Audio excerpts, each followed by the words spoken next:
House apparently stonewalling the Committee on Oversight and Government Reform on its request for some of the documents that should be in the White House's possession on Mr. Flynn. I will correct you on that.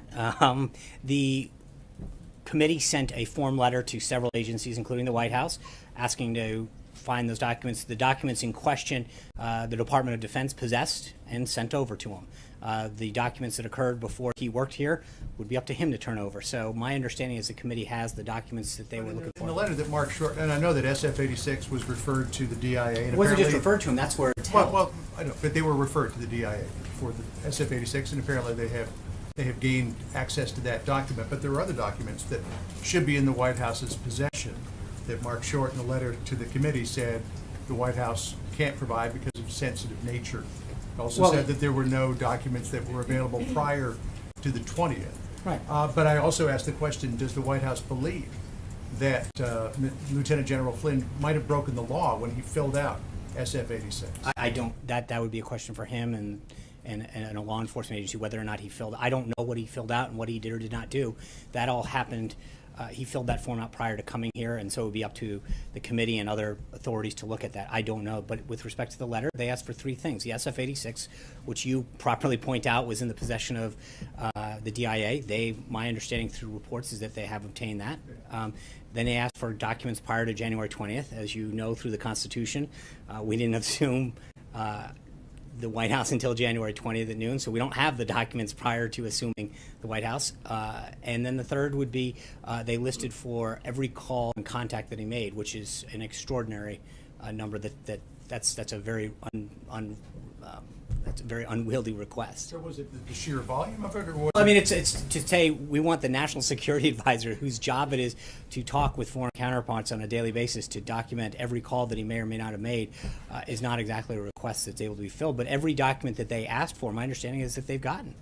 John, is it your position that during the transition, the Trump transition has no custodial possession of any of these documents? Well, I would again, that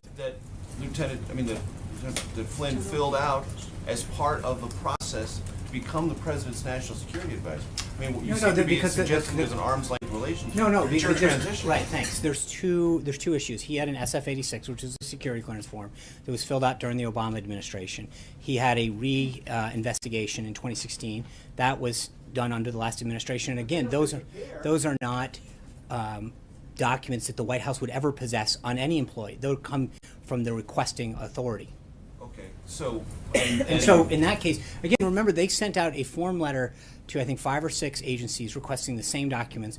The place where the documents that they had questioned did fulfill that request. Right, and I'm just trying to find out from your perspective, is there no obligation, either the transition or the White House, to do anything more than you have done or has been done in this matter? Everything that the White House has been asked to do, we have made that the only documents that were made available to them that they asked for were the ones that the Department of Defense had. And how about these calls made when he was working during the transition on behalf of a future President Trump?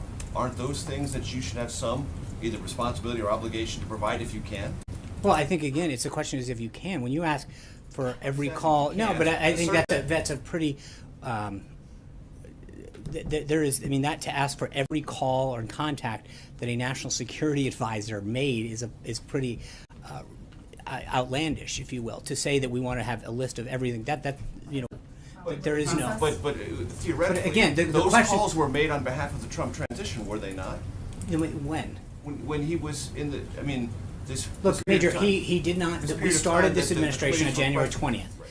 All the information that they're talking about occurred prior to him being at the White House. Right, but so working for the transition. And I'm just saying, is there any obligation you have? Not the White House. Everything that is being questioned occurred prior to January 20th.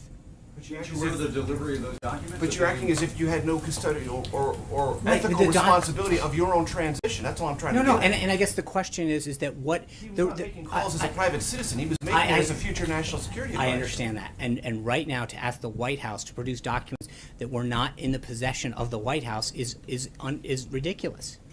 I got John. Thanks a lot, Sean. A few weeks ago, when General Flynn's attorney wrote to the Senate Intelligence Committee suggesting some sort of immunity deal for General Flynn. I asked you a question about whether the White House would be invoking executive privilege. And your response at that time was, no, we have no problem with General Flynn testifying. He's free to do so. We won't be invoking any type of privilege. Does that also apply to any documents that the White House may have relating to General Flynn, his service, his short service as the National Security Advisor to the President, and the time in which he served in the transition period as an advisor to the President-elect? I think, look, when you ask, I know that when Chaffetz was asked that whether or not what he is looking into had anything to do with the White House, my understanding is he was very clear that that had to do with his time prior to that. So talking about what his role is at the White House seems not germane to any of the questions that are being asked. What about prior to his service at the White House? Well, that, again, would have to go to General Flynn. There's nothing that is being asked for with respect to his service here at the White House. The documents that Major was referring to rest within the Department of Defense. My understanding is that they were provided. And the overall issue of privilege, would you be invoking privilege? I'm not at this time to answer that question. I don't know the answer. There's nothing that would that I'm responding to on that particular matter. Trey. And Sean, generally speaking, within the Trump administration, how important is it to the president that everyone working for this administration is honest on their security clearance forms? Very. And if they don't, then they're going to be, investigated.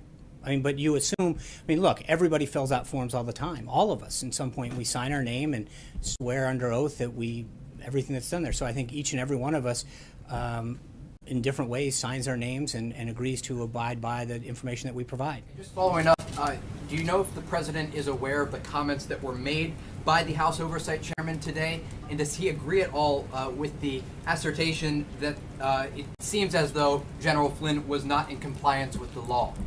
I'm not. And again, that would be a matter for them to look into, not for us. Caitlin. Does the White House consider Mike Flynn's payment from Russia today to be a payment from a foreign government?